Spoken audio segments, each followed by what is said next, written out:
Today, I want to talk about healing our limiting beliefs around money because I lately have been realizing I have had probably more deeply ingrained than I really realized that I did. So, the first thing that really stands out for me when it comes to limiting beliefs about money is something that I have carried from childhood. So, I had a particular parent figure in my life that I always went to growing up whenever I was having trouble with money or really any topic in my life, but particularly around financial concerns. There was something this person would always say to me. It was like almost the exact words every time, and it was always something about, "We will always be broke. It's just the family curse." I can't even imagine how many times those particular words have been spoken to me, but I realized that those words sat with me and I carried them with me through to adulthood. And it didn't help, of course, that I always called this person when I needed commiseration and support, really, right? I wanted to be validated in my feelings that, damn it, I was having another moment of being broke or some kind of negative experience with money.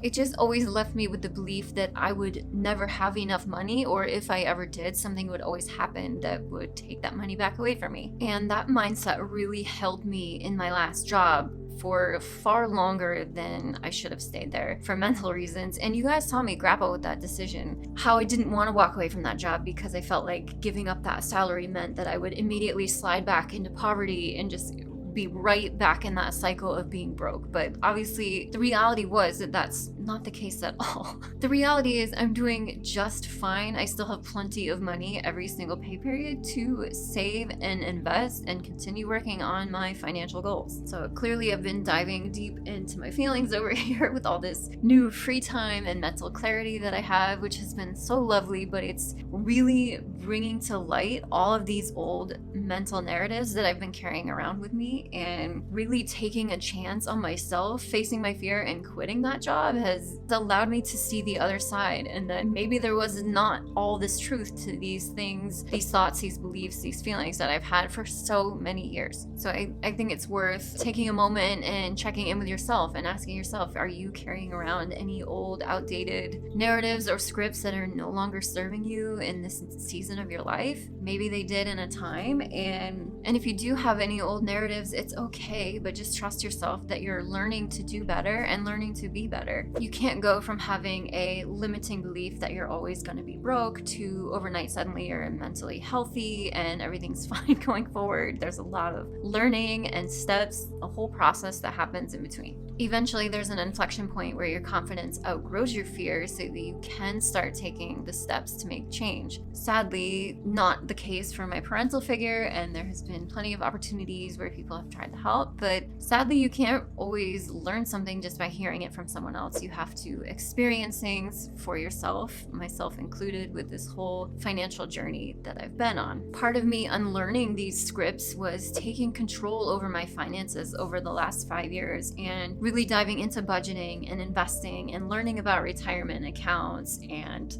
taxes and things like that, and really taking the time to understand my finances. And once you even start to get some understanding, it takes the scariness away from things. So I think that's a really important part of the process. And of course, classic me, I really took it to the extreme, and there was a point in time where I was tracking every single penny. And yes, I still budget and track my money to this day, but I'm just not as intense about it as I used to be. And I think it's okay that I got to that point and I learned that that's too much, and then you can kind of work backwards from there and settle into a place that feels more comfortable for you, which is where I've been more or less operating out of the last couple of years, which has been nice in regards to my relationship with my parent figure as well, because I'm not feeding back into the kinds of conversations that brought up those old scripts and narratives, so they just haven't come up at all. So that's been nice. But as I mentioned, I did take it too extreme with the budgeting and tracking and being too intensely in my finances and being a bit obsessive about them. And that's okay, but I've noticed I've still been a bit unbalanced with that lately, and this is really more in regards to student loans. I have really been letting student loans overshadow my entire financial existence over the last, well, decade really, but it's still there and it's still unbalanced, and so it's still something I'm trying to work on. But don't get me wrong, being that intense worked in the season of my life, I'll call it the last job, that 5-year span, being gazelle intense was instrumental in completely changing my finances and being obsessive about saving and getting to a better place. Being super intense helped with that situation, and so it really cemented positive financial habits like saving and investing, and getting a control on my spending, which is also instrumental, and just doing the positive things, including never having to have consumer debt ever again either. I don't imagine at this point in time that will ever be something that I have again in my life. I do use credit cards, but now I know how to use them properly and I pay 0 interest ever. So it was good to go through that season of life to learn these financial techniques. Now I can take going forward, but as it pertains to student loans, they've way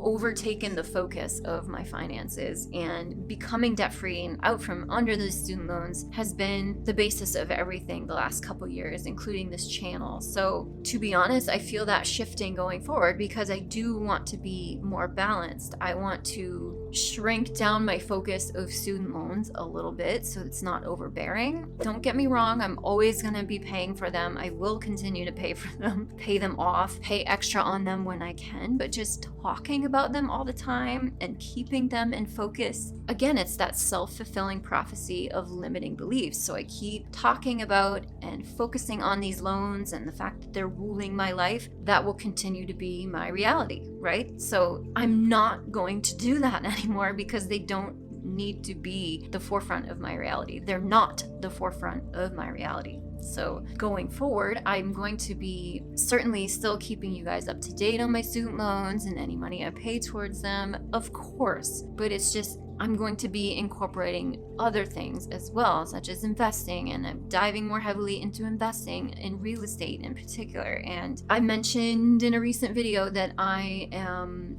going to maybe use some of that $28,000 I've saved up over the last couple years while those student loans have been in forbearance. I've been saving up for them, and I have about $28,000 saved for them that I was going to dump on them as soon as this forbearance ends. I might not do that now. I might not use all of that lump on my student loans. I might use some to invest in another real estate property, and that's already gotten flack from people I know, and I know this video will as well, and I know continuing to share that I am shifting focus away from student loans a little bit will continue to get flack, but I'm okay with it because it's where I'm at with my life and what I want and what feels right and comfortable for me. I always will take into consideration every comment, even the seemingly negative ones or the ones that are coming from a place of concern. That's amazing. I love that you guys are concerned, and that's wonderful, but only to an extent where I hear you and I will take it into consideration, and thank you for making me aware of your concerns or questions or whatever it is. But just know